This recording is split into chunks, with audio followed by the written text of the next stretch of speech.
నమస్తే. ఆంధ్రప్రదేశ్ రాష్ట్ర వాతావరణ శాఖకి స్వాగతం.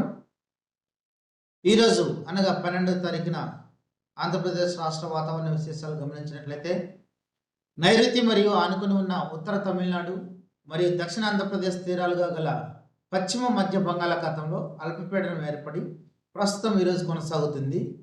దీని అనుబంధ ఉపరితల ఆవర్తనం సగటు సముద్ర మట్టానికి 4.5 కిలోమీటర్ల ఎత్తు వరకు విస్తరించి ఎత్తుకు వెళ్లే కొలది నైరుతి దిశగా వంగి ఉంటుంది. ఇక నిన్నటి రోజున నైరుతి బంగాళాఖాతం నుండి ఉత్తర కోస్తాంధ్రప్రదేశ్ తీర ప్రాంతాలుగా గల పశ్చిమ మధ్య బంగాళాఖాతం వరకు విస్తరించి ఉన్న ద్రోణి ఈరోజు తక్కువగా గుర్తించబడింది. వీటి ఫలితంగా రాబో 3 రోజులకు వాతావరణ హెచ్చరికలు గమనించినట్లయితే, ఈరోజు మనకు దక్షిణ కోస్తాంధ్రప్రదేశ్ అలాగే రాయలసీమలలో భారీ నుండి అతి భారీ వర్షాలు 1 లేదా 2 చోట్ల సంభవించే అవకాశం ఉంది. ప్రధానంగా చూసినట్లయితే తిరుపతి మరియు నెల్లూరు జిల్లాలలో 1 లేదా 2 చోట్ల భారీ నుండి అతి భారీ వర్షాలు సంభవించడానికి అవకాశం ఉంది. దాని పక్కన ఉన్నటువంటి చిత్తూరు, అన్నమయ్య, వైఎస్ఆర్ కడప, ప్రకాశం, బాపట్ల జిల్లాలలో 1 లేదా 2 చోట్ల భారీ వర్షాలు ఈరోజు రావడానికి అవకాశం ఉంది.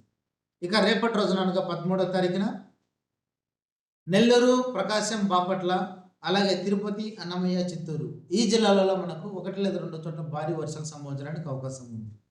అలాగే 14వ తారీఖున కూడా మనకు రాయలసీమ మరియు దక్షిణ కోస్తాంధ్రప్రదేశ్లోని మరి ముఖ్యంగా ప్రకాశం, నెల్లూరు, తిరుపతి, చిత్తూరు, అన్నమయ్య, సత్యసాయి, వైఎస్ఆర్ కడప ఈ జిల్లాలలో మనకు భారీ వర్షాలు 1 లేదా 2 చోట్ల సంభవించడానికి అవకాశం ఉంది.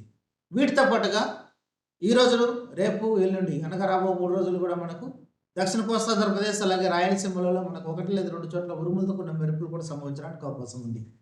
కాబట్టి ఈ హెచ్చరికలన్నింటినీ దృష్టిలో ఉంచుకొని ప్రజలు అప్రమత్తంగా ఉండాలని హెచ్చరికలు జారీ చేస్తున్నాం. మరి ముఖ్యంగా లోతట్టు ప్రాంతాలలో నీరు నిలిచిపోవటం కానీ వరదలు సంభవించడానికి అవకాశం ఉంది. అలాగే చాలా పాత భవనాలు లేదా నిర్వహణలో లేనటువంటి నిర్మాణాలు, చెట్లు పడిపోవటం మొదలైన వాటి వల్ల ప్రమాదం సంభవించే అవకాశం ఉంది. కాబట్టి ప్రజలు అప్రమత్తంగా ఉండాలి. అలాగే టెలిఫోన్ స్తంభాలు లేదా విద్యుత్ స్తంభాలు నేలకొరగడానికి కూడా అవకాశం ఉంది. చెట్ల కొమ్మలు విరగడం అలాగే లేదా ఎక్కడైనా పాత చెట్లు కానీ నేలకొరగడానికి అవకాశం ఉంది. కొన్ని చోట్ల ఎక్కడైనా రహదారులు దెబ్బతినడానికి అవకాశం ఉంది. అలాగే కొండ చర్యలు విరిగిపడడం కూడా అవకాశం ఉంది.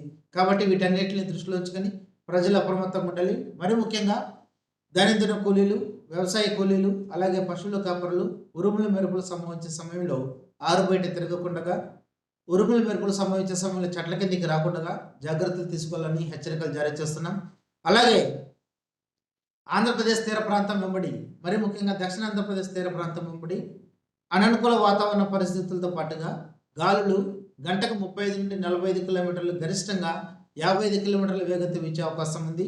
అలాగే నైరుతి బంగాళాఖాతంలోని మరియు పశ్చిమ మధ్య బంగాళాఖాతం పరిసర ప్రాంతాలలో గాలులు గంటకు 35 నుండి 45 కిలోమీటర్లు, గరిష్టంగా 55 కిలోమీటర్ల వేగంతో వీచే అవకాశం ఉంది. కాబట్టి మత్స్యకారులు ఎవరు కూడా వేటకు వెళ్ళరాదని హెచ్చరికలు జారీ చేస్తున్నాం. నమస్తే.